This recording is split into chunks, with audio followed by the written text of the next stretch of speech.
Hey there. Welcome to Midnight Sleep Crime. I'm here to help you relax tonight. I know many of you use this video to fall asleep. So, before you get cozy, don't forget to like the video and subscribe to the channel. Also, let me know where you're watching from and what time it is there. I'd love to hear from you. Story 1. In a forgotten corner of a Midwestern town, an old VHS tape is discovered inside a thrift store's donation bin. The tape is unmarked, worn, and nearly destroyed. But when played, it reveals something horrifying, grainy footage of a girl tied to a chair, whispering for help. No one knows who she is, or who filmed her. As detectives, journalists, and obsessed online sleuths begin unraveling the case, they uncover a chilling web of disappearances spanning decades. Every tape that surfaces leads to another missing person, and the closer they get to the truth, the more dangerous it becomes to keep watching. The thrift store sat on the corner of Maple and Sycamore, a squat little building with chipped white paint and a flickering neon sign that read Second Chances. For most people in town, it was the kind of place you passed by without giving it much thought. Inside, the shelves were lined with mismatched dishes, old lamps, battered paperbacks, and racks of clothes that smelled faintly of mothballs. It was a Tuesday afternoon in late September when Daniel Hargrove, a 42-year-old mechanic with a weakness for outdated tech, stopped inside. Daniel wasn't looking for anything in particular, he rarely was. But his favorite hobby was prowling through thrift shops and flea markets for old electronics, VHS players, cassette decks, turntables.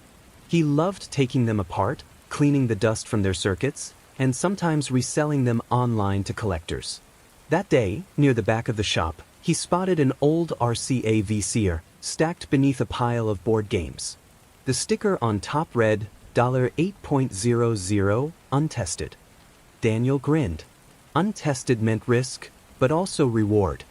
He lifted it carefully, feeling its surprising weight, and carried it to the counter.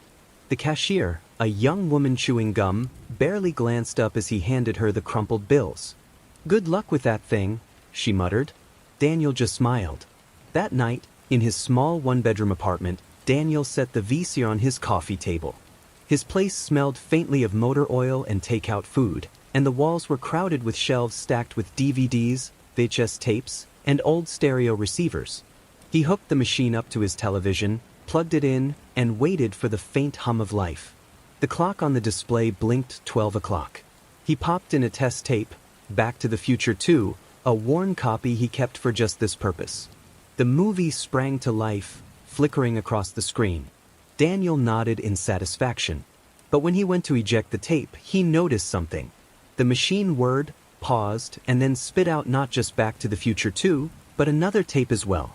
A black, unmarked, its label worn off completely. Daniel frowned. He hadn't noticed it when he bought the VCR. Someone must have left it inside before donating the machine. He turned it over in his hands. It was heavier than most tapes, the plastic casing slightly warped with age. No writing, no stickers. Just blank. And yet, the little plastic safety tab hadn't been removed, meaning someone had intended for it to be recorded over or protected. Curiosity prickled at him. He slid the tape into the player. The screen flickered, static hissing like rain. Then the picture steadied, though the quality was poor, grainy, washed out, colors bleeding. The footage showed what looked like a basement. Concrete walls. A single bare bulb dangling from the ceiling. And in the center of the frame, a girl. She couldn't have been more than 16. Thin. Her hair fell in messy strands around her face. She was seated in a wooden chair, hands bound in front of her with what looked like duct tape. Her eyes darted to the camera. She whispered something. The audio was faint, muffled by the hum of the tape, but Daniel thought he heard. "Please." The camera zoomed closer. The movement wasn't smooth. It jerked, as if handheld. The girl flinched. And then the screen went black. Daniel sat frozen, his pulse hammering. He rewound the tape and played it again. Same thing. Basement, girl, whisper, static. The footage lasted less than 2 minutes before cutting off abruptly. He ran a hand through his thinning hair. His first thought was that it had to be some kind of sick prank. A student film, maybe. Something staged. But there was something about the girl's expression, the way her voice trembled, That didn't feel like acting. He ejected the tape and stared at it. Should he call the police? Or would they laugh him off? People found weird tapes all the time, didn't they? But what if it was real? The next morning, Daniel brought the tape to the police station. Detective Mara Kincaid was the one who took his statement. She was in her late 30s, sharp-eyed, with her auburn hair tied back in a no-nonsense bun. She listened without interrupting as Daniel explained how he'd found the tape. When he was done, she held it up with gloved hands. "You didn't copy it? Upload it anywhere?" Daniel shook his head. "No. I thought about it, but I don't know. It felt wrong." Kincaid studied him a moment longer, as if weighing his sincerity, then nodded. "You did the right thing. We'll take a look." That evening, in the dimly lit media lab at the station, the tape was played for the first time under official eyes. The technicians digitized the footage, enhancing the sound as best they could. The girl's whisper came clearer now. "Please help me." The words sent a shiver through the room. Kincaid leaned forward, studying the screen. "Freeze it." The tech paused the video on the girl's face. The image was grainy, distorted, but her fear was unmistakable. "Run it through missing persons," Kincaid said. The database churned, images flashing across the screen. But no match came back. "Either she was never reported," Kincaid muttered, "or this is old." Over the next week, the tape became the obsession of the department. They examined every frame, every shadow, every flicker of movement. Forensic audio analysts tried to isolate background noises. At one point, a faint metallic clanging could be heard, like pipes in an old house. But the most disturbing detail came when they noticed something in the corner of the frame. A shape, barely visible, lurking just outside the reach of the light. The curve of a shoulder. The edge of a sleeve. Someone else was there. Watching. Filming. News of the discovery leaked, as it always did. Within days, the local paper ran a story. Mysterious was found in thrift store, police investigating. Online forums lit up with speculation. Was it a hoax? A relic from the 1980s? A hidden clue in some underground film project? True crime bloggers picked it up, dissecting every pixel. But for Mara Kincaid, it wasn't just speculation. This was a girl who had been tied to a chair, whispering for her life. And if the tape was real, then somewhere out there, perhaps even still alive, was the man who had filmed her. On the fourth day, a new lead came in. A retired officer, Bill Harwood, called Kincaid after seeing the news. His voice crackled with age and memory. "That basement," he said. "I swear I've seen it before. Back in '92, when I was working a missing persons case. A girl named Allison Drake, 17 years old, vanished walking home from school. We searched half the county, including an old farmhouse on Miller's Ridge. Had a basement just like that, bare bulb, concrete walls."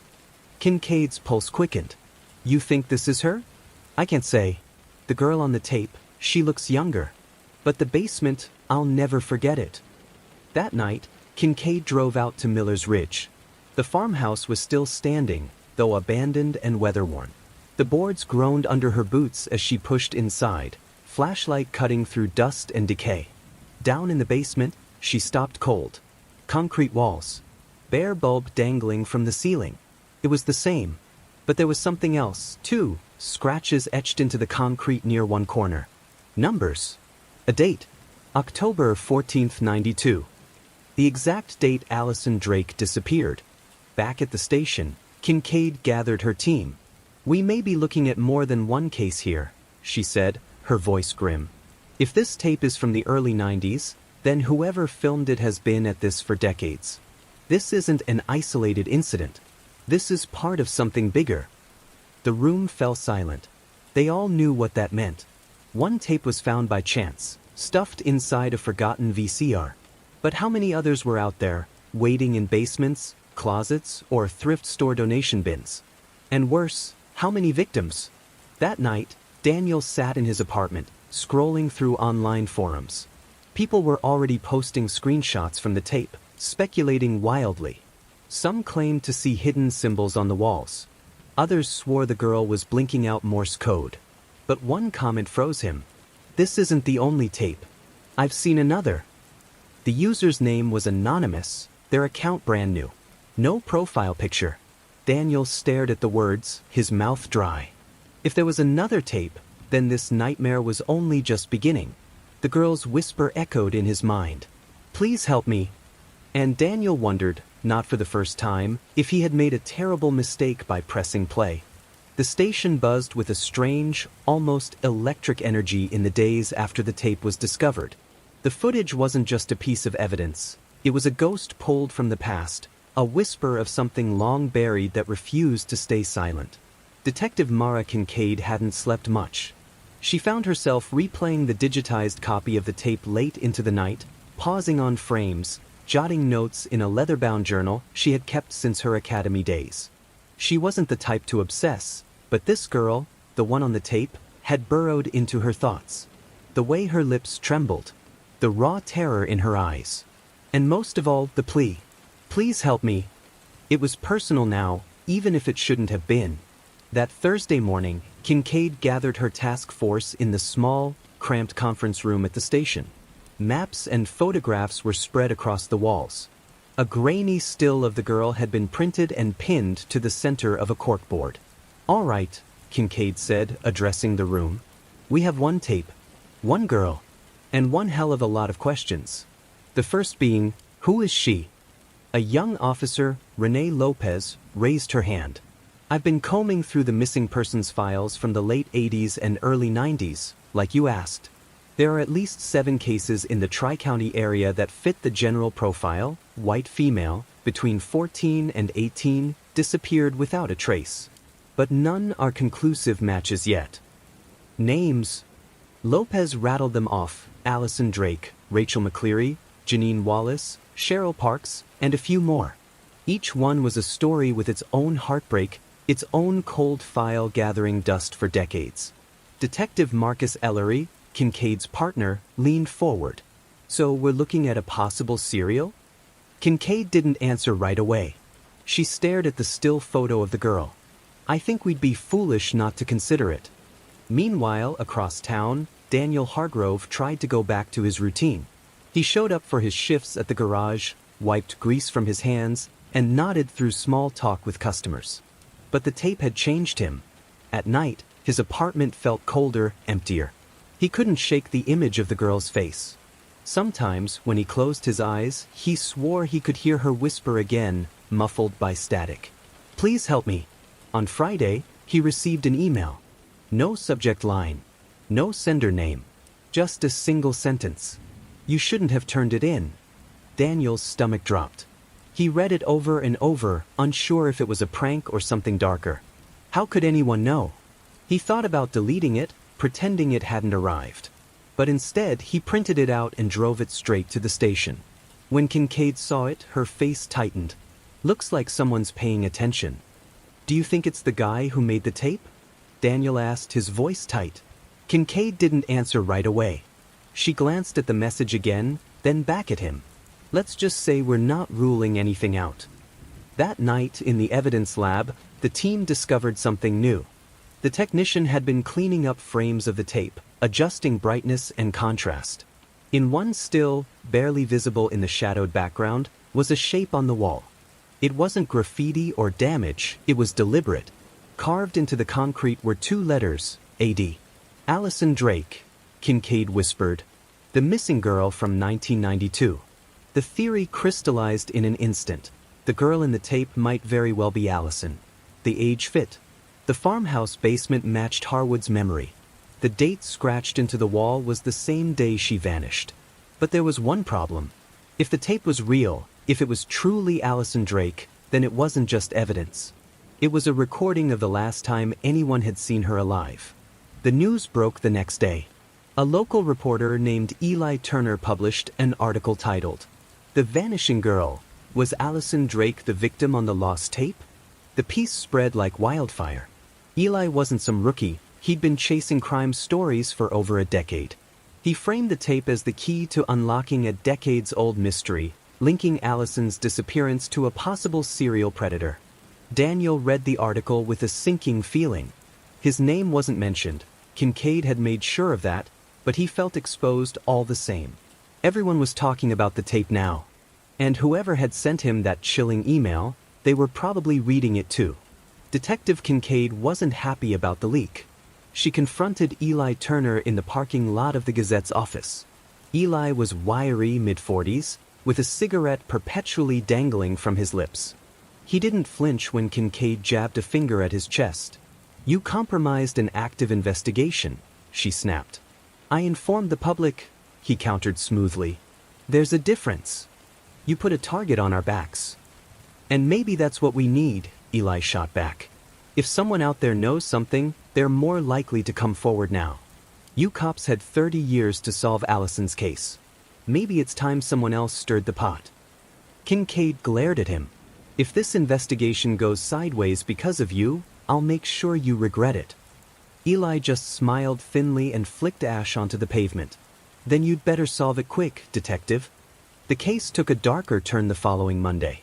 A jogger on the outskirts of town discovered something half buried near the old Miller's Ridge property.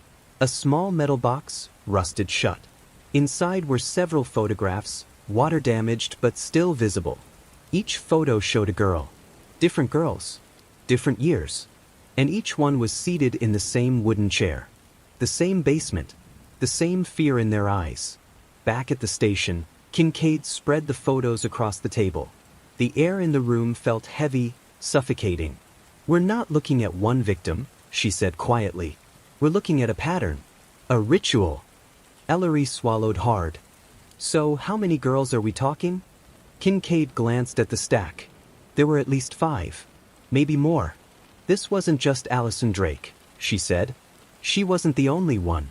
She was just the first we know about." The vanishing girl had a name now. But she wasn't alone. And whoever had filmed those tapes, whoever had sat behind the camera all those years ago, was still out there. That night, Daniel couldn't sleep. His apartment felt suffocating. He kept the blinds closed tight, convinced someone might be watching from the parking lot below.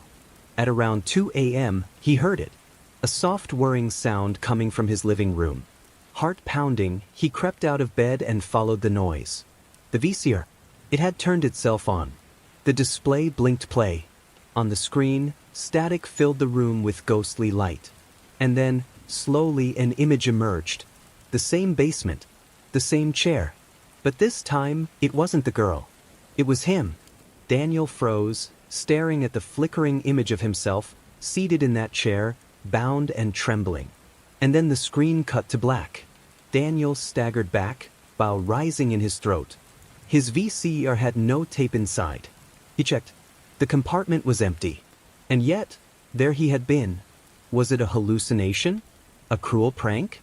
Or was someone inside his apartment, tampering with his machines? He called Kincaid immediately, his voice shaking as he explained. When she arrived, she found nothing. No tape, no signs of forced entry. But Daniel was pale, trembling, and deadly serious. "Detective," he whispered, "he knows who I am. He's watching me." Kincaid glanced at the blank screen, the faint hum of static still lingering in the air. She didn't say it aloud, but she thought it. Maybe Daniel was right.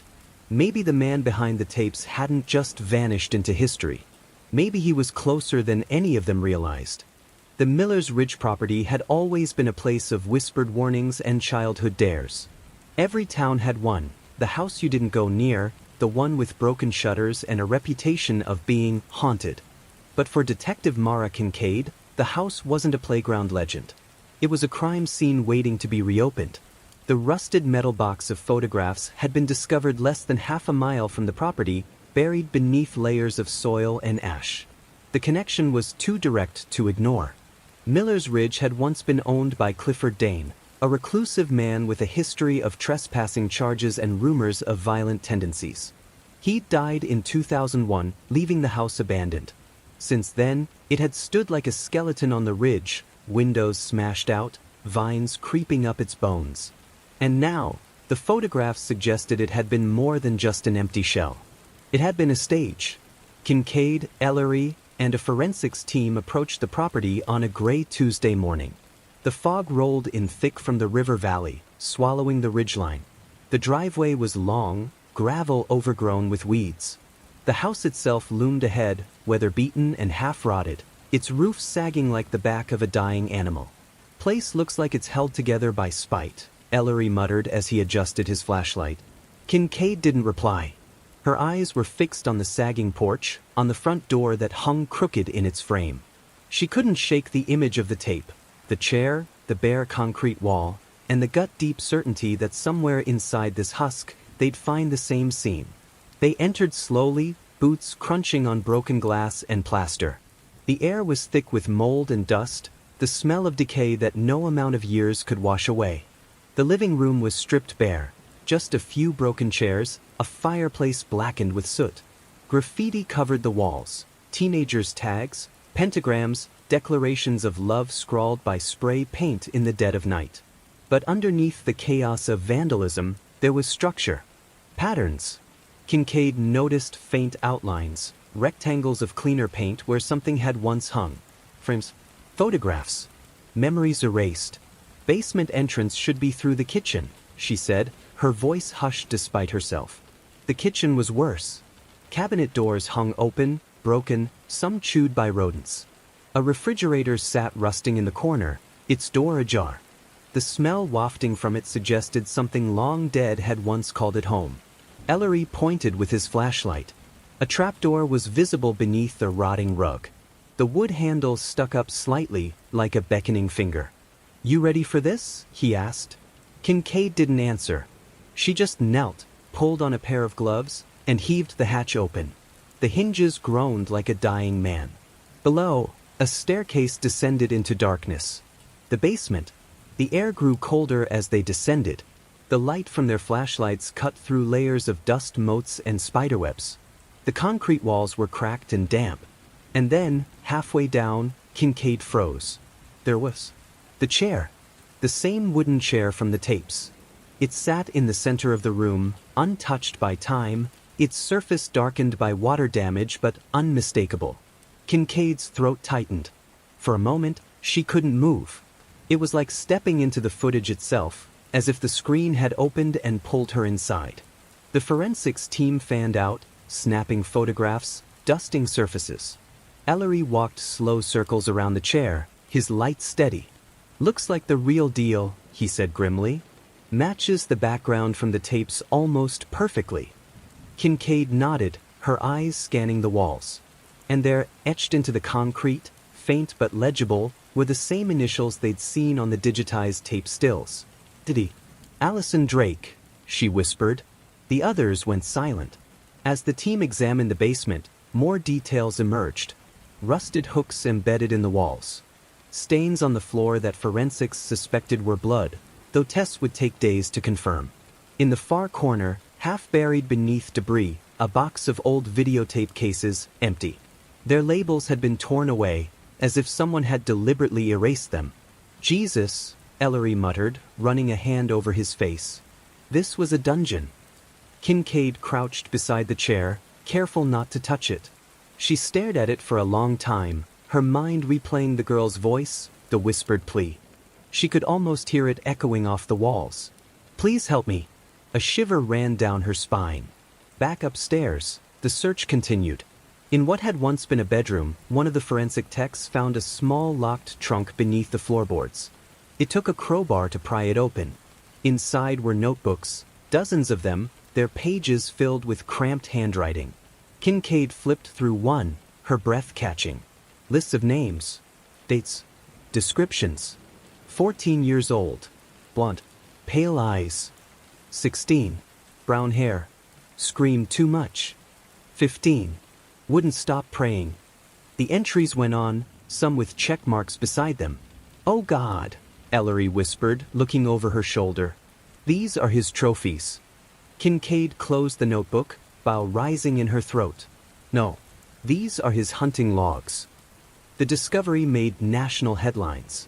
The press swarmed Miller's Ridge, dubbing it the babysitter's house of horrors. Old rumors resurfaced, stories of screams in the night, of flickering lights seen through the basement windows years after the house was supposedly abandoned. Eli Turner, the reporter who had already stirred the pot, published another piece.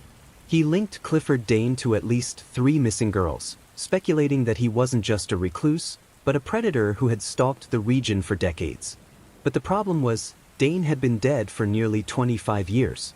If he was the man behind the tapes, then who had filmed the one found in the thrift shop?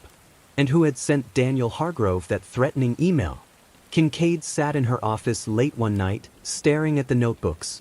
She tagged every entry with colored markers, trying to match them to known missing persons cases. Some aligned perfectly: Allison Drake, Janine Wallace, Cheryl Parks. Others didn't match anyone in the files. Could be unreported runaways, Ellery suggested when he dropped by. Kids whose families never filed reports. Or victims from outside the state, Kincaid said. Ones we never knew about. She rubbed her temples. There's too many gaps. Too many unknowns. And if Dane was keeping records this detailed, then why weren't the tapes with them? Why were they scattered? Ellery leaned against the doorframe. Maybe he wasn't the only one making them. The thought lodged like a stone in her stomach. 2 nights later, Daniel received another email. This one contained an attachment. A still image, black and white, blurred. It showed the basement, the chair, and a figure seated in it. Not him this time. Someone else. A girl. Her face obscured, her hands bound. The message beneath it was short, cold, final. She'll be next. Daniel rushed to the station again, his panic barely controlled. He slammed the printout on Kincaid's desk. Tell me you know who this is, he begged. Tell me you can stop it before it happens again. Kincaid stared at the image, her mind racing. The clothes the girl wore weren't outdated. The sneakers on her feet were a brand released less than 2 years ago. This wasn't archival footage. This wasn't history. This was happening now. The team doubled their efforts, combing through recent missing persons reports. Within hours, they had a possible match. Megan Holbrook, 17, reported missing by her parents just last week. The resemblance was strong. Too strong to dismiss. Kincaid's blood ran cold. The vanishing girl hadn't just been Allison Drake. There was a new girl, and she was still alive. The house on Miller's Ridge had revealed its horrors. But in doing so, it had awakened something darker, the possibility that the predator, or his successor, was still hunting, still filming, still watching. For Kincaid, one truth became terrifyingly clear. The tapes weren't just relics of the past. They were an evolving collection. And the story wasn't over. The clock on Detective Laura Mercer's desk ticked past midnight, its steady rhythm echoing louder in her small office than it had any right to. She was tired, but her mind was far from giving in. Too many things didn't line up. Too many questions circled like vultures above an unburied truth. For 3 weeks, she had been piecing together the fragments of what locals were already whispering about, the story of the babysitter tapes. The grainy cassettes, the cryptic voices, the missing girl whose name had barely survived in town gossip. Each detail was like a tooth on a gear, locking into another, forming a mechanism she didn't yet understand. That night, as she leaned back in her chair, staring at a photocopy of the police report from 20 years earlier, her office phone rang. Not her personal phone, not her department-issued cell, her office line. She frowned. Nobody called the precinct line after hours unless it was serious. She lifted the receiver. Mercer. At first, she thought it was dead air. But then came a faint hiss, static, soft and crackling, like the sound of an untuned radio. She sat upright. Who is this? No answer. Only the static ebbing and swelling like waves. And then buried in the noise, a voice. Thin. Distant. For her. Laura's skin prickled. She pressed the phone harder against her ear. Who are you talking about? She demanded. The voice cut through again, fragmented, distorted. The house. Miller's Ridge. Laura's pulse quickened. That cursed name again. Miller's Ridge. The house at the edge of town, abandoned, derelict, but always at the heart of whispered warnings. She had just been reading about it hours earlier, buried in old reports. Where are you calling from? Laura asked, trying to keep her voice steady. The static grew sharper, like glass breaking under pressure. Then the voice spoke again, clearer this time, though still strained. So too much. And then, Nothing. The line went dead. Laura sat there, frozen, the dial tone humming in her ear like an aftershock. Whoever had called knew about the house. Knew about the girl. And most disturbing of all, they knew she was looking. By the next morning, Laura had pulled every file she could find on the property at Miller's Ridge. The place had been foreclosed on nearly 15 years ago, falling into ruin after the owners, a middle-aged couple named the Kleins, disappeared without a trace. Their disappearance had never been solved.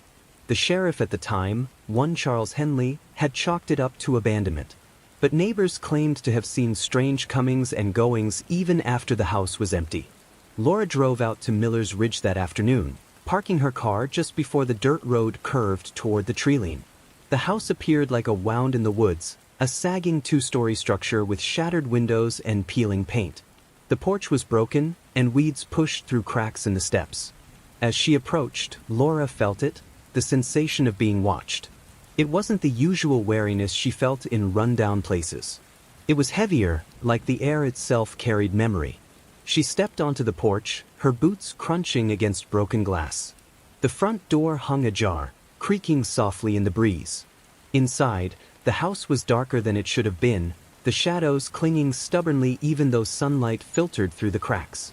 The living room was a ruin of overturned furniture and water damage, but her eyes were drawn immediately to the far wall. A rotary phone hung there, dusty, its cord tangled. She stepped closer. The phone wasn't connected. The line had been cut, the wires dangling lifelessly. And yet the receiver was warm. Laura's heart slammed against her ribs. She pulled on gloves, lifted the receiver to her ear. Static. Her breath caught. The same static she had heard the night before. "Who's there?" she whispered. For a moment, nothing but the hiss of dead air. And then the same voice, trembling through the noise. "You shouldn't be here." Laura nearly dropped the receiver, but forced herself to hold steady. "What happened in this house?" she demanded. Silence. Then a sound, faint, almost inaudible. A child's sob. Her blood ran cold. She slammed the receiver down and stumbled back, her chest tight, breath shallow. It wasn't possible. Phones didn't work without a line. She knew that, and yet a crash echoed from upstairs. Her hand flew to her gun. Slowly, she mounted the staircase, each step groaning under her weight. The hallway was a gauntlet of sagging doors, some closed, others hanging loose on their hinges. The noise had come from the last room on the right. She approached, every muscle tense, and pushed the door open with the barrel of her gun. The room was empty, at least of people, but the floor was littered with tapes. Cassette tapes. Dozens of them, scattered in a pattern that almost looked deliberate. Laura crouched down, scanning the labels. Most were blank, but a few had words scrawled in shaky handwriting. "Play me. Don't forget." She was here. Her pulse pounded as she lifted one labeled "The First Night." She turned it over, half expecting the plastic to be warm, like the phone had been.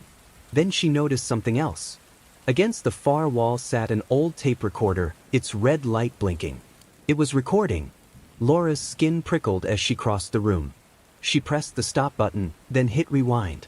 The machine whirred, the tape spinning backward. She pressed play. First came the static, then the voice. Her voice. "This is Detective Mercer. I'm inside the house on Miller's Ridge." Laura froze. She had never recorded that. Not once. And yet, the tape played her words exactly, spoken in her own voice, as though she had narrated her steps just moments ago. And then, after her voice trailed into silence, another voice cut in. The same voice from the calls. She's listening now. She knows too much. The recording ended. Laura's hand trembled as she pressed stop. The tape had documented her presence before she had even touched it. It was impossible. But as she stared down at the recorder, one fact became horribly clear. Whoever was behind this wasn't just watching her. They were inside her investigation. That night, Laura returned to her office, the unease gnawing at her insides like a parasite. She locked the door, shut the blinds, and spread the tapes she had taken from the house across her desk. She picked one at random, slid it into her own recorder, and pressed play. The sound of children's laughter filled the room. Faint, distorted, but unmistakable. Then came the voice of a man. Say goodnight. One by one. The laughter faded into sobs. Laura slammed the stop button. Her throat was dry, her stomach churning. The babysitter tapes weren't just legend. They were real. And whoever had left them behind wanted her to find them. She didn't sleep that night. Instead, she wrote. Every detail, every sound, every name locked into her notes. But one sentence kept returning to her mind, looping in the static like a curse. She saw too much. The girl. The one from 20 years ago. Who was she? And why did it feel like Laura was hearing her cries across decades, carried through the static of a dead line? Detective Laura Mercer couldn't shake the static from her ears. It clung to her like smoke after a fire, thin, invisible, but suffocating all the same. Every time she closed her eyes, she heard it again, the hiss of the phone at Miller's Ridge, the child's faint sob, her own voice repeating words she had never spoken. By dawn, she had given up on sleep altogether. Her desk was cluttered with half-drunk cups of coffee, scattered files, and a neat row of cassette tapes she had taken from the house. Each one stared back at her like a sealed secret, daring her to press play. But she didn't. Not yet. She needed more context before plunging deeper. Laura began by pulling archived reports on the Klein family, the couple who had once owned Miller's Ridge. William and Deborah Klein, both in their late 40s. Respected, quiet, with no children of their own. According to the files, they had hosted neighborhood barbecues, donated to the church, and were the sort of people about whom no one ever had much to say. Then, in the fall of 2002, they vanished. The case had gone cold within months. Sheriff Henley, the same man who had presided over countless other unsolved disappearances, had written in his notes, no evidence of foul play. Likely abandonment. But as Laura scanned through old witness statements, one line caught her attention. A neighbor, Janice Howell, had told deputies that she'd seen smoke coming from the Klein property the night before they vanished. Not chimney smoke, but a bonfire. She had watched from her window as the flames licked the sky in the backyard. And then, just as quickly, they were gone. The deputies never followed up. Laura frowned, her pen tapping against the page. If there had been a fire, what was burned? Later that morning, she drove back out to Miller's Ridge. The woods around the house seemed quieter than before, like the very trees were holding their breath. She walked around to the backyard, her boots sinking into damp earth. There was a circular patch of ground, blackened, the soil charred even after years of rain and rot. She crouched down, brushing away the top layer of dirt. Beneath the surface, bits of ash clung stubbornly to her gloves. She pulled a small trowel from her bag and dug deeper. Within minutes, she struck something solid. At first, she thought it was stone. But as she wiped the dirt away, her breath caught. A piece of bone. Laura's pulse quickened. She set it aside carefully, then unearthed more. Fragments. Charred, brittle, broken. She knew enough to recognize them as human. And then she found something else. Half-melted plastic, warped beyond recognition but bearing the faint impression of spools inside. Cassette tape shells. The fire hadn't just been meant to destroy evidence. It had been meant to erase voices. Laura stood, her stomach tight, the unease gnawing deeper. Someone had tried to burn both bodies and tapes that night. Someone who wanted silence. But silence had a way of echoing. Back at the precinct, Laura called the state lab, arranging to have the fragments tested. While she waited, she pulled up old newspaper archives on her computer. Buried deep in the October 2002 issues was a brief article, "Local Girl Still Missing." The girl's name was Elena Ramirez, 16 years old. Last seen walking home from her babysitting job. The date of her disappearance? The same week the Kleins vanished. Laura leaned back, staring at the ceiling. The fire. The missing girl. The tapes. It was all connected. That evening, Laura sat at her desk with one of the tapes from Miller's Ridge. This time, she forced herself to press play. The static was immediate, like an old radio pulling a signal from nowhere. Then came the sound of footsteps, slow, deliberate, crossing wooden floors. A girl's voice broke through, muffled, nervous. "Please. I want to go home." Laura gripped the edge of her desk. It was Elena. It had to be. A man's voice responded, low and steady. "You'll go home when the night ends. Not before." Laura closed her eyes. She could almost see it, the girl in a dimly lit room, clutching herself against the dark, a man recording her terror for reasons she couldn't begin to fathom. Then came a sudden crash on the tape, like furniture overturning, followed by Elena's scream. The recording ended in static. Laura yanked the cassette out, her hands trembling. Whoever made these tapes hadn't just recorded fear. They had curated it, preserved it, and someone had tried to burn it all away in a fire that night. 2 days later, the lab results came back. The bone fragments? Human. 2 separate individuals. 1 adult female, 1 adolescent. Laura felt her stomach drop. The woman could be Deborah Klein. And the adolescent, likely Elena. But where was William? The question gnawed at her as she drove out to visit Janice Howell, the neighbor who had reported the fire years ago. Janice was older now, frail, but her eyes sharpened when Laura mentioned the Kleins. "I remember that night," Janice said, her voice thin. "The smoke smelled strange. Not like wood. It was sweeter.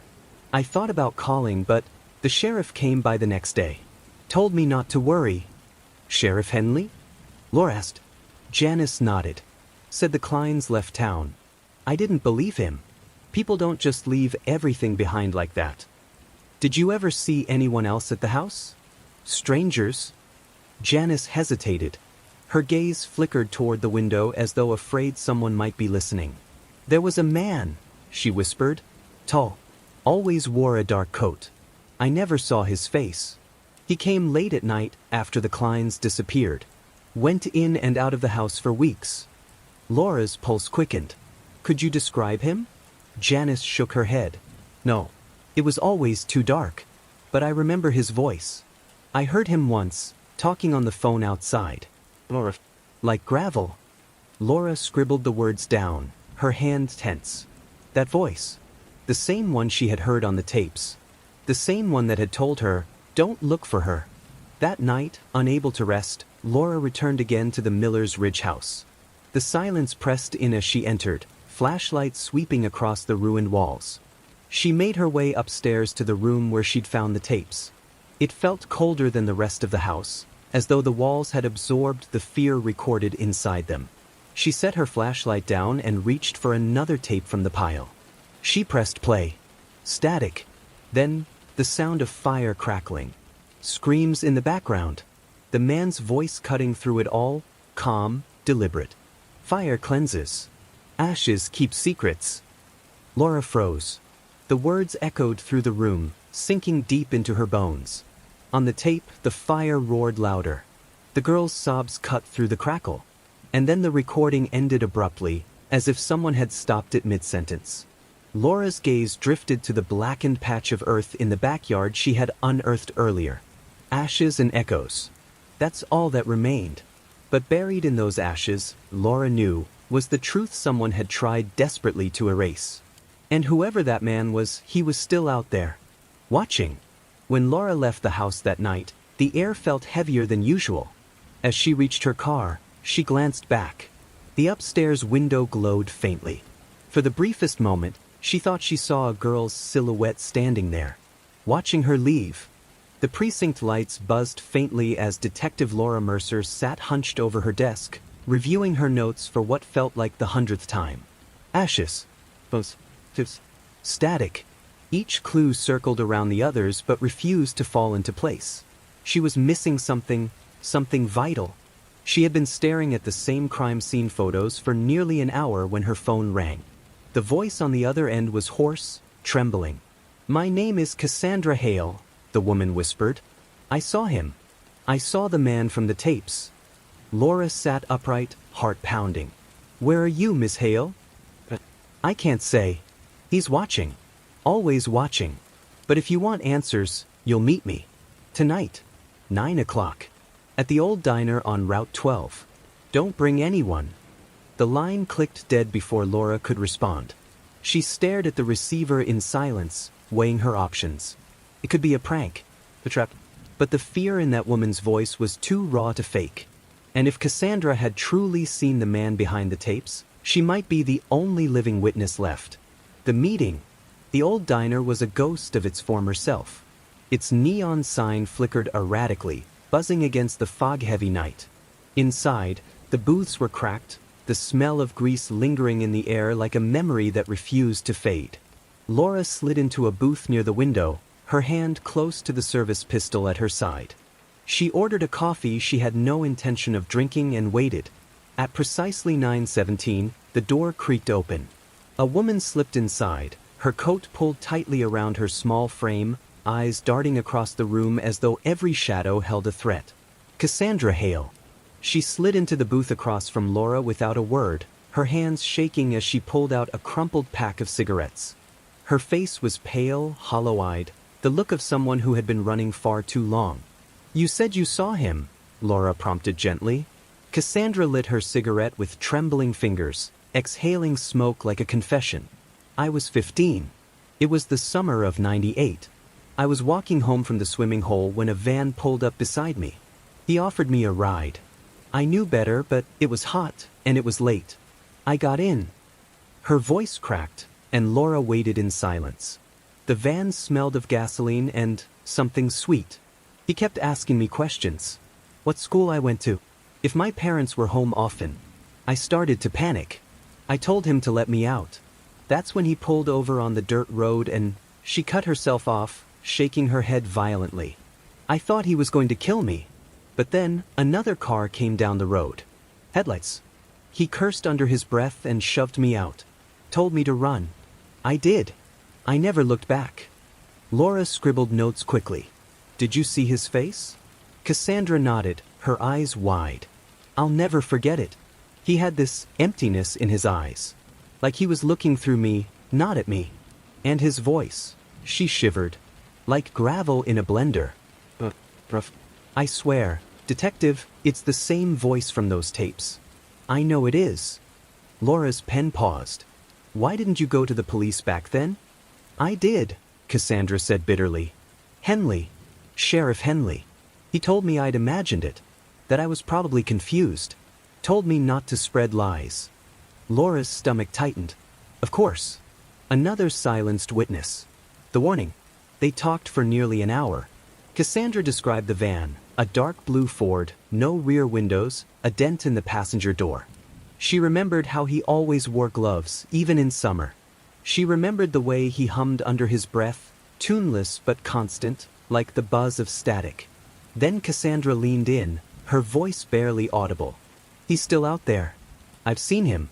In crowds. Watching me from across the street. He never ages. Not really. Like time doesn't touch him. Laura frowned. What do you mean? It's been decades, Detective. But he looks the same. Same eyes. Same face. Like he's frozen in the moment I first saw him. Before Laura could respond, Cassandra's gaze shot to the window. Her cigarette trembled in her fingers. He's here. Laura turned sharply, but the lot outside was empty except for her own car and a rusted pickup. No sign of anyone else. Ms. Hale. But Cassandra was already out of her seat, rushing toward the bathroom. Laura stood to follow, but a sudden sharp crack split the night, glass shattering. The waitress screamed. Laura ran toward the sound, heart hammering, but when she burst through the bathroom door, it was empty. The window was smashed. Cassandra was gone. The aftermath. Laura combed the lot with her flashlight, calling Cassandra's name, but the fog swallowed her voice whole. There were no footprints, no tire tracks, no sign of struggle. Just silence, broken glass, and the lingering smell of cigarette smoke. She returned to her car, slamming the door in frustration. Another witness, gone. But then she noticed something on the passenger seat. A cassette tape. She hadn't left it there. Her hands trembled as she picked it up, sliding it into the old tape recorder she kept for evidence review. Static hissed through the speakers, followed by a faint voice. Cassandra's voice. I shouldn't be here, he's watching me. I think he... The recording cut off in a scream. Laura slammed the stop button, her breath ragged. The tape hadn't just captured Cassandra's fear. It had predicted it. The pattern. Back at her apartment, Laura spread the growing collection of tapes across her table. One from Miller's Ridge. One from the Klein fire. Now Cassandra's. All of them carried the same thread: voices trapped, fear recorded, static that lingered like a curse. She thought of Cassandra's words, "He never ages." Was it possible? Or was the man simply so careful, so methodical, that he had preserved his anonymity across decades? Either way, one thing was clear. Cassandra Hale hadn't vanished by accident. She had been silenced just like the others. And Laura knew she might be next. Just after 3 a.m., her phone rang. The same low static buzz filled the line, followed by the voice. "You shouldn't have met her." Laura gritted her teeth. "Where is Cassandra?" The pause. Then a low chuckle, rough as gravel. "She's with the others." Her grip tightened on the phone. "Why are you doing this?" The voice was calm, almost tender. "Because fear is pure. And once it's recorded, it never dies." The line went dead. Laura sat in the darkness, the silence pressing in like a weight. Cassandra Hale was gone. The vanishing witness. But her echoes remained. The night had settled heavily over Ashwood, blanketing the town in a suffocating stillness. Deputy Claire Redmond sat in her cruiser on the outskirts of town, her radio crackling with the monotony of routine check-ins. She should have been relieved. After all, the terror had quieted over the past few days, the phone calls and strange happenings fading into the background like a storm that had passed. But Claire couldn't shake the weight pressing down on her chest, the sense that the quiet wasn't a reprieve, but a prelude. Inside the station, Detective Ray Hanlon was combing over the files again. He had developed a habit of obsessing over the case, tracing every lead and false trail until his desk resembled a battlefield of scattered notes and photographs. Pinned to the corkboard behind him were grainy surveillance stills, hand-drawn maps of Ashwood's old neighborhoods, and the ghostly face of Lila Carter, the girl who had vanished from Miller's Ridge all those years ago. Her picture, taken from an old high school yearbook, stared back at him with the innocence of a time before horror had stolen her away. Ray rubbed his eyes and poured himself another coffee. He wasn't tired, he couldn't afford to be. Because just as he had started convincing himself that maybe, just maybe, the nightmare was easing, the phone on his desk rang. It was 2:17 a.m. Call. At first, Ray thought it was a wrong number. Who would call the Ashwood police station in the middle of the night, if not someone drunk or desperate? But the moment he picked up, the silence on the other end of the line told him exactly what it was. He froze, the receiver pressed tightly against his ear. And then it came, the static. A low, broken hiss, crackling like an old radio stuck between frequencies. Ray's jaw clenched. "Who is this?" he demanded, his voice low and steady. The static grew louder, filling the line with an almost unbearable shriek before fading again. A faint clicking sound followed, deliberate, rhythmic, as though someone were tapping the receiver against something. Then the whisper came. "She's waiting." Ray's blood ran cold. The line went dead. He sat motionless, the dial tone humming in his ear like the flat line of a heart monitor. His pulse pounded, his hands trembling slightly as he set the phone down. The caller was back. Reopening old wounds. By morning, the entire department was buzzing.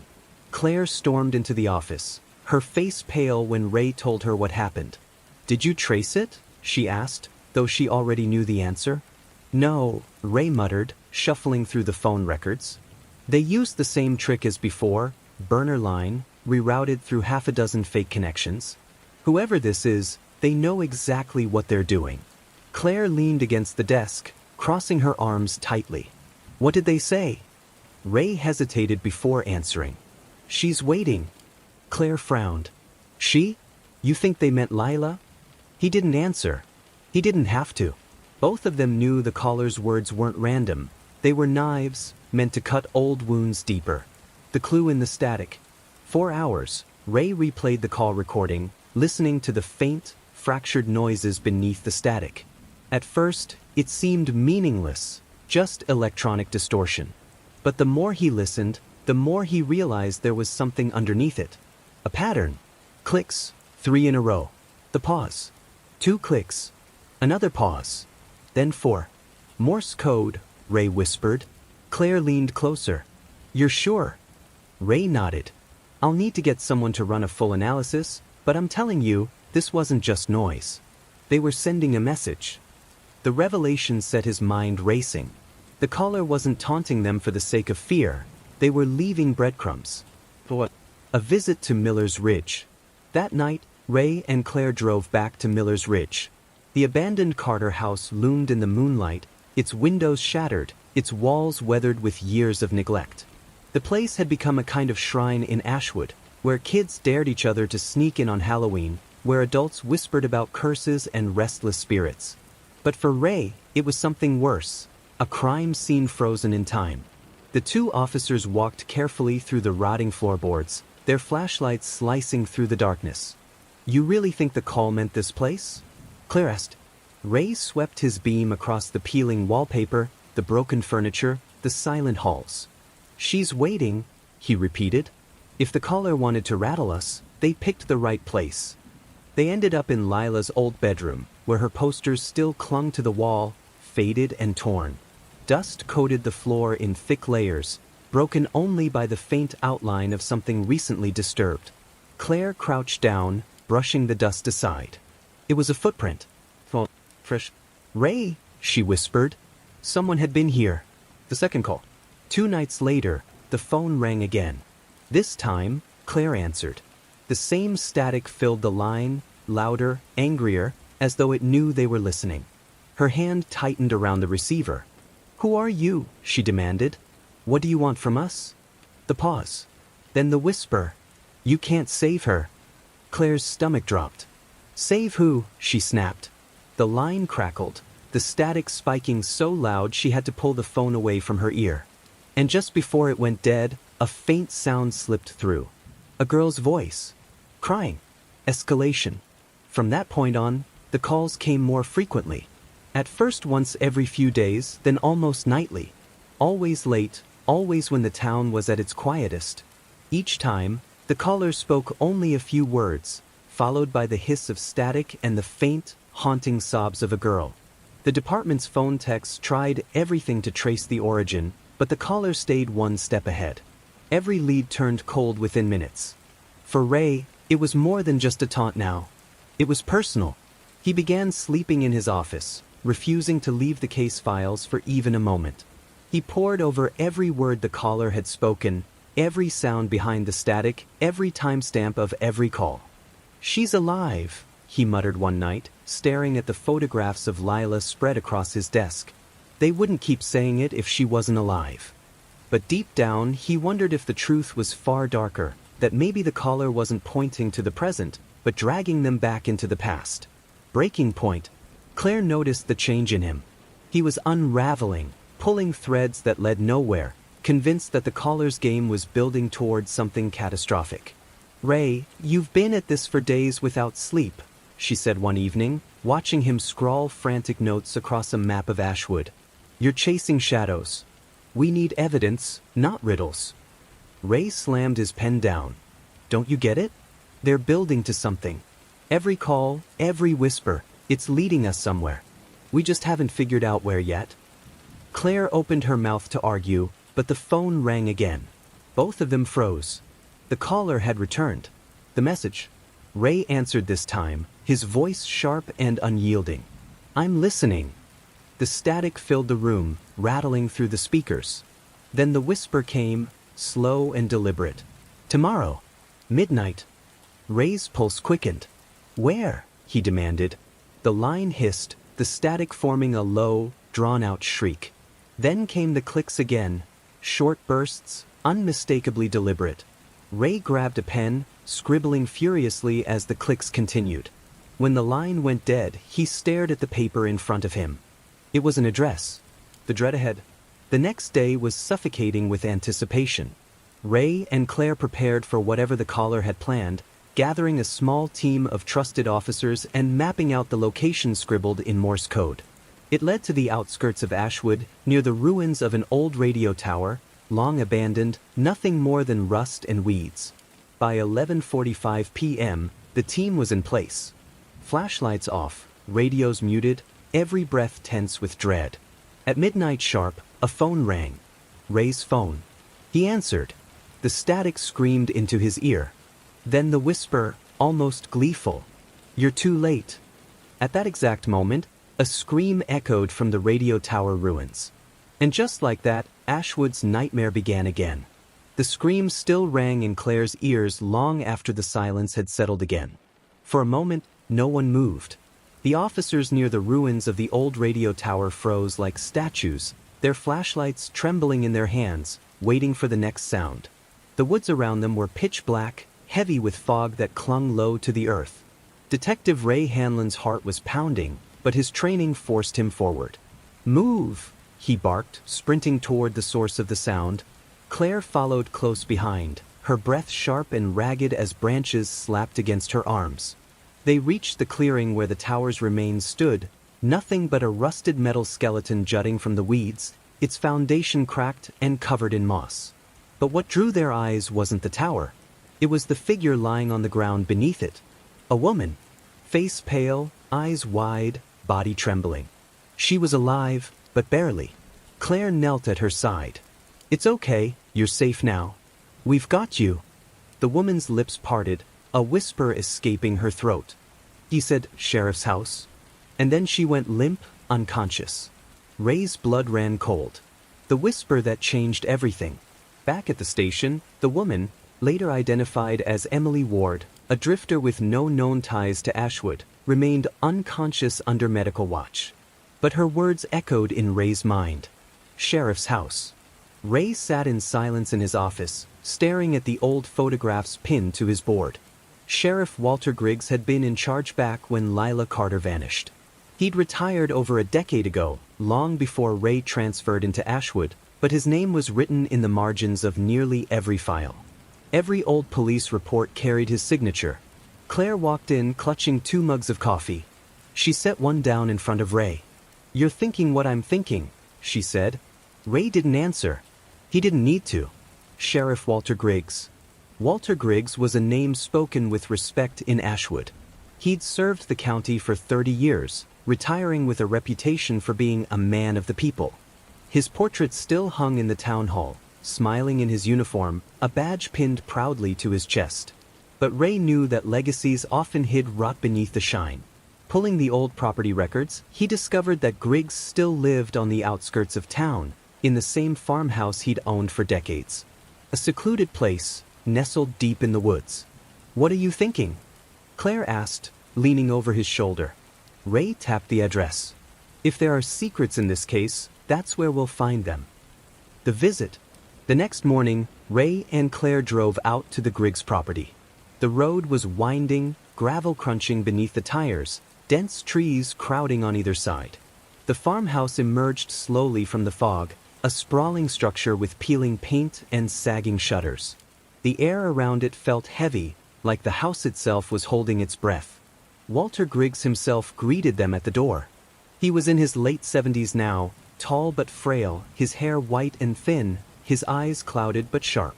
"Well, if it isn't the Ashwood detectives," he said, his voice gravelly but steady. "What brings you out here?"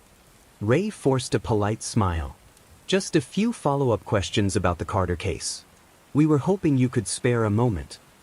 Griggs studied him carefully, then stepped aside. "Come in." The inside of the house smelled of old wood and dust, with hunting trophies mounted on the walls and shelves stacked with thick binders. The living room was dimly lit, the curtains drawn tight. Claire's eyes flicked to the hallway. Something about the house unsettled her. The silence, the shadows, the way Griggs's eyes followed their every move. Questions and deflections. They sat in the living room, Ray pulling out his notebook. "You were sheriff when Lila Carter disappeared," he began. "Do you remember much about that investigation?" Griggs leaned back in his chair, his expression unreadable. "Of course I remember. Whole town was shaken. We did everything we could, but sometimes," he shrugged, "sometimes people vanish and you never find out why." Claire leaned forward. "Do you remember anything unusual? Anyone in particular who stood out at the time?" Griggs's lips curled into a faint smile. "Everyone stood out. You look hard enough, every man looks like a suspect. Ray's pen hovered over the page. What about the radio tower out on Miller's Ridge? Did that ever come up in the investigation? For the first time, Griggs hesitated. Just a flicker, but Ray caught it. No, the old sheriff said finally, voice flat. Never. The locked door. They spoke for another half hour, but Griggs offered little of value. He was a master of deflection, steering their questions into vague answers and anecdotes. Still, Ray's instincts screamed at him, something was wrong. As they prepared to leave, Claire excused herself to use the bathroom. Wandering down the hall, she noticed a door at the far end, heavy, reinforced with a new lock that stood out against the old wood. Her pulse quickened.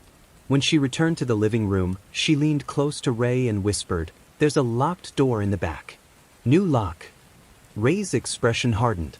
He stood, offering Griggs a polite nod. "Thank you for your time, Sheriff. We'll be in touch." Griggs gave a small smile, but his eyes lingered on them as they left. Digging deeper. Back at the station, Ray wasted no time pulling up old blueprints of the Griggs property. Sure enough, the farmhouse had undergone renovations years ago, additions to the basement and sublevels that didn't match the official plans. "Secret rooms," Ray muttered. Claire frowned. "You think he's hiding something down there?" Ray tapped the blueprints. "I think he's been hiding something for a long time." The break-in. 2 nights later, under cover of darkness, Ray and Claire returned to the farmhouse. Officially, they had no warrant, but Ray justified it to himself. The caller was escalating. Lives were at stake. They parked a half-mile down the road and approached on foot. The house loomed in the moonlight, its windows dark. Inside, the floorboards creaked beneath their boots. Ray led the way down the hallway toward the locked door. He pulled a set of picks from his pocket, an old skill from his early days working narcotics, and began working the lock. It clicked open. The door swung inward, revealing a narrow staircase descending into darkness. The air smelled of damp concrete and something else, something metallic. Blood. The secret rooms. They descended cautiously, flashlights cutting through the gloom. The basement stretched wide, its walls reinforced with cement. And branching off from it were rooms. Small, windowless rooms. Each one locked. Each one numbered. Claire's stomach churned as they opened the first door. Inside was nothing but a cot, a bucket, and chains bolted to the wall. The second room was the same. By the third, the truth was undeniable. "These were cells," Ray whispered. Claire pressed a hand to her mouth. "Dear God." At the far end of the basement, they found something even worse. A wall of shelves stacked with VHS tapes, each carefully labeled with dates stretching back decades. Ray's hand shook as he picked one up. Lila Carter, 1998. The discovery. Ray and Claire exchanged a horrified look. They carried as many tapes as they could back to the station, locking them immediately into evidence. The first tape they played showed a dimly lit room, one of the cells they'd just seen. And inside it, a girl. Lila Carter. Alive. Terrified. Crying. The footage ended abruptly, leaving them with more questions than answers. How long had she been kept there? What had happened to her after the tape cut out? Claire's voice shook. He was the sheriff. He was supposed to protect her. Ray's jaw clenched. He was protecting himself. The confrontation. By dawn, they had enough evidence to act. A full SWAT team surrounded the Griggs farmhouse. But when they entered, the house was empty. Walter Griggs was gone. On the kitchen table, a note awaited them. Written in jagged, trembling handwriting. "You'll never find them all." The discovery of the secret rooms shattered Ashwood. News spread like wildfire, how their trusted sheriff had hidden monsters beneath his very home. Families of the missing demanded answers. The press descended on the town like vultures. Ray stood outside the farmhouse, staring at the dark tree line where Griggs had vanished. The caller had led them here. But was Griggs the caller? Or just another piece in the puzzle? Claire approached, her face pale, her eyes hollow. "If he wasn't the caller," she said softly, "then who the hell is?" Ray didn't answer, because in his heart he already knew. The caller was still out there. And the worst was yet to come. The basement still clung to Claire's mind hours after they had cleared the farmhouse. The stench of damp concrete and old blood seemed burned into her nostrils, and every time she closed her eyes, she saw the rows of numbered doors, the cages, the chains, the buckets. Rooms designed not for criminals, but for victims. And the tapes. Always the tapes. She and Ray had hauled nearly a dozen into evidence, though there had to be hundreds left behind. They hadn't even made a dent in the collection. The shelves had been like a library of horror, a catalog of lives stolen and trapped forever on magnetic strips of film. Claire sat hunched at her desk in the station, the glow of the monitor reflecting off her tired eyes. Another tape whirred in the player, its static flicker giving way to the image of yet another terrified young face. This girl's name was unknown, her cries muted by the cheap recorder's poor audio. She sat chained to a cot, her body rocking in panic. "Turn it off," Ray muttered behind her. Claire glanced back. "We can't. We already know what's on them." She shook her head. "No, we don't. We need to see everything. Every detail could matter." Ray rubbed his temples. He hadn't slept. Neither had she. "Do you realize how long this will take? There's years' worth of tapes down there." Claire paused the footage, freezing on the girl's tear-streaked face. "Then we'd better start watching." Deeper. The next 48 hours blurred into an endless stream of images. Each tape bore a label, some with names, others with dates, others with codes that made no immediate sense. Some victims appeared more than once, their faces reappearing weeks, even months apart. Others vanished from the collection after only one entry. But there was something else, something that chilled Claire to the bone. Not all the footage had been filmed in the sheriff's basement. Some of the rooms were different. Same dimensions, same layout, but details shifted. The placement of chains, the texture of the walls, the angles of the cots. It suggested multiple sites, multiple cells. Ray froze one frame, pointing to the corner of the screen. "Look at that. Do you see it?" Claire leaned in. On the wall, barely visible, was a mark. A triangle with a line running through it. The same symbol appeared again in another tape. And another. "It's a signature," Claire whispered. "Like a brand." Ray's voice was grim. Which means this wasn't just Griggs. Someone else was involved. Maybe more than one someone. A name surfaces. As they cataloged the recordings, Claire noticed something strange. A handful of tapes weren't labeled like the rest. Instead of names or dates, they carried a single word, "Keeper." Curious, she loaded one. The footage was darker than the others, the camera set farther back, angled toward the door of the cell rather than the victim inside. After a moment, a figure entered the frame. Not the sheriff. This man was taller, broader, wearing a mask fashioned from what looked like burlap, stitched crudely across the seams. In his hands he carried a notebook, which he opened and wrote in while the victim sobbed in the corner. He never touched them. Never spoke. He only wrote. The tape ended abruptly after 20 minutes. Claire's skin prickled. "Who the hell is that?" Ray leaned forward, eyes locked on the frozen image of the masked man. His gut told him the truth before his mind did. The keeper of tapes. Patterns in horror. Claire worked obsessively, mapping connections on the evidence board in the war room. Each tape added another line, another thread. She scrawled notes about victims, symbols, dates. She began to see clusters. Certain periods where multiple girls vanished at once. Other times when the tapes fell silent for months. Ray entered carrying a box of old missing persons reports. Cross-referenced the dates. Guess what? Every time there's a new tape, there's a new missing persons report filed within 48 hours. Claire's stomach turned. So the tapes weren't just trophies. They were records. Proof. Proof for who? Ray asked quietly. Why keep them? Why risk it?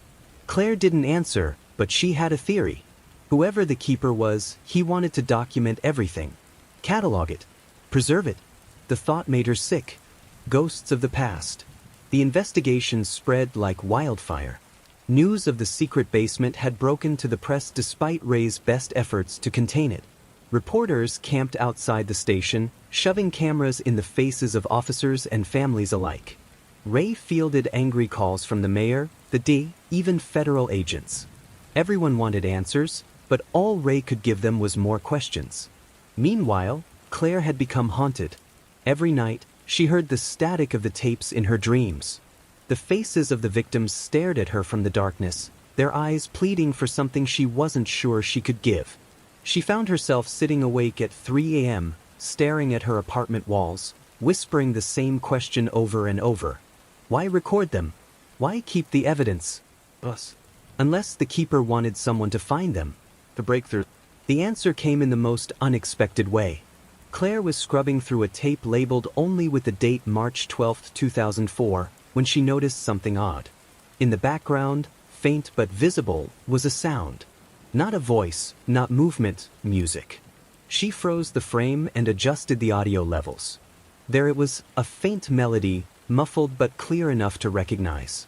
It was a song. Claire, Ray said slowly, isn't that the old jingle from 94.7 FM? The local station? Her pulse quickened. Yes. Which means the tape was recorded somewhere within broadcast range. They pulled tower maps from the time period. The broadcast radius was only 15 miles. That narrowed their search considerably. Familiar face. Digging into old staff rosters from the station, Claire stumbled upon a name that made her stop cold. Harold Lenz. Former station technician. Known for his obsession with archiving. Dozens of complaints from coworkers about his collections of broadcasts, his habit of cataloging every detail of radio life. He'd been fired in 2005 after allegedly hiding recording equipment in private offices. And one more thing. Harold Lenz had been a close personal friend of Sheriff Walter Griggs. The interview. They tracked Lenz down to a small trailer on the edge of the county. When they arrived, he opened the door before they could knock, as if he'd been expecting them. He was in his 60s now, his body stooped, his hair thin, his glasses thick. His eyes darted nervously behind them, scanning the woods. "You've been watching the tapes," he said softly. It wasn't a question. Ray stiffened. "And how would you know that?" Lenz gave a crooked smile. "Because that's what they're for. To be watched." Claire's stomach sank. "You're the keeper." His smile widened. "Keeper. Archivist. Collector. Call me what you want. I prefer historian." The historian's obsession. Inside, his trailer was stacked floor to ceiling with boxes of tapes, newspapers, and files. Every inch of wall space was covered with shelves, every shelf crammed with evidence of lives stolen. Claire's hands shook as she scanned the room. This was worse than the basement. Far worse. "You've been doing this for decades," Ray said, his voice low. Lenz nodded proudly. "Since before Walter even knew what he was capable of. He caught them, kept them. It was our arrangement." Claire's jaw tightened. "You're telling me the sheriff delivered victims to you?" Lenz shrugged. "He delivered history. I preserved it." Ray slammed his fist onto the table. "You're a monster." But Lenz only chuckled. "No, detective. I'm the only one who remembers." The revelation. They pressed him for hours, but Harold Lenz refused to give them names, addresses, or locations of survivors. He simply repeated the same phrase over and over. "You'll never find them all." Finally, Claire snapped. "Why record them at all? Why document every second of their pain?" Lenz's smile faded, replaced by something colder. "Because forgetting is worse than dying. The world forgets. But not me. Not my collection. Every scream, every tear, every silence, they live forever in my archive." Ray's skin crawled. "You're insane." "Perhaps," Lenz whispered. "But I am not the caller." The words hung in the air like a blade. Claire's breath caught. "Then who is?" Lenz leaned closer, his eyes glinting behind thick lenses. "You'll find out soon enough." The final tape. As they escorted Lenz into custody, Claire noticed one tape sitting apart from the rest on his desk. Unlike the others, it wasn't labeled with names or dates. It bore only 2 words, scrawled in jagged ink. "Last silence." Claire picked it up carefully, a chill running down her spine. She didn't know what it contained, but she knew with every bone in her body, this tape would change everything. The The town of Granger had never known quiet like this. After weeks of screams, static-laced calls, and the haunting playback of cassette tapes that carried voices from beyond the grave, the air finally seemed still. But that stillness didn't comfort anyone. It pressed on the chest like a weight. Detective Maria Vasquez sat in her cruiser outside the sheriff's station, staring at the glowing red and blue lights that reflected faintly off the cracked windows. It was well past midnight, but no one had gone home. Not really. Not when Sheriff Darnell's secret rooms had been found beneath his farmhouse, lined with shelves of hundreds of labeled tapes. And not when the latest tape had arrived on Maria's desk an hour ago. The handwriting on the envelope was familiar now, almost intimate. Sharp strokes, jagged edges, the penmanship of a man who wanted to be known but not caught. Inside was a single cassette. A label across its face read in neat black marker. The Last Silence. Maria hadn't pressed play yet. She didn't want to. The gathering. Inside the sheriff's station, the atmosphere was one of exhausted dread. Deputy Kevin Hall leaned against the wall, pale and drawn, while journalist Erin Blake scribbled furiously in her notebook, eyes wide with disbelief. "This is the end," Kevin muttered. "Has to be." Erin glanced up, brow furrowed. "You sound more like you're trying to convince yourself than me." Kevin looked at Maria, who still hadn't entered. "She's not gonna play it. Not yet." Maria finally stepped inside, the cassette clutched in her gloved hand. "It's not just another tape," she said flatly. "It's the last one. He's telling us something, maybe showing us where this all ends." "And what if it's another trap?" Erin asked, her voice low. "Every step closer we get, he pulls us in deeper. What if he wants us to play it because the second we do, someone else dies?" The silence stretched. Finally, Maria walked to the evidence players set up on the table. "We don't have a choice. If this is really the last tape, then it ends with us hearing it." She pressed play.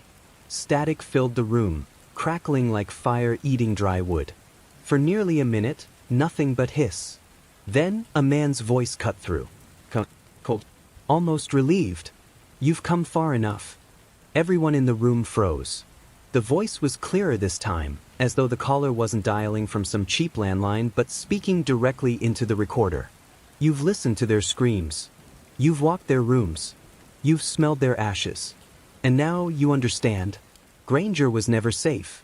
Granger was never innocent." The tape clicked, and another voice came through, a girl's, trembling. "Please, someone help me." Maria shot to her feet, her stomach twisting. "That's not from an old tape. That's live." Erin's pen clattered to the floor. "Live? What do you mean live?" Maria turned the tape in her hands. The reel was spinning, but the sound quality wasn't degraded. It wasn't archival. Someone was recording this now. Kevin swore under his breath. "He's got someone else." The girl's cries grew louder. They could hear her stumbling, the shuffle of footsteps, a door slamming. Then silence. Finally, the man's voice returned. "One last silence. That's all I ask. One more and then it ends." The tape stopped. The search. Chaos erupted in the station. Maria shoved the tape into an evidence bag, but her hands trembled. Erin was already on her phone, trying to trace calls, but there was nothing to trace. Kevin grabbed the radio, calling out units across Granger, demanding eyes on every abandoned property. "This isn't random anymore," Maria said sharply. "He's staging it. He wants us to find the last girl. This isn't just cruelty, this is theater." "Then where's the stage?" Erin demanded. Maria thought about the tapes. About the rooms beneath the sheriff's farmhouse. About the meticulous labeling of every cassette. And then it clicked. "The church," she whispered. Kevin looked confused. "What?" "The old Miller's Ridge Church," Maria said. "Every single location tied to these tapes has been somewhere connected to babysitting jobs from the 80s. The Ridge House, Granger Road, even Darnell's farm. But the first tape? It was recorded in the church basement. That's where he started. That's where he'll end." The church on Miller's Ridge. The abandoned church loomed against the night sky, its steeple cracked, its windows boarded. The wooden doors groaned as Maria pushed them open, Kevin close behind with his service weapon drawn. Erin followed reluctantly, her recorder still running. Inside, dust hung in the air like a suffocating fog. Rows of broken pews lined the hall, leading to the altar. Behind it, a narrow door stood slightly ajar. Maria motioned for Kevin to cover her, then slowly pushed it open. The basement steps descended into darkness. At the bottom, a single bulb swayed, casting long shadows across the concrete walls. In the center of the room was a chair. And in the chair, a girl, no older than 16, gagged, bound, eyes wide with terror. The recorder on the table beside her was still running, capturing her muffled cries.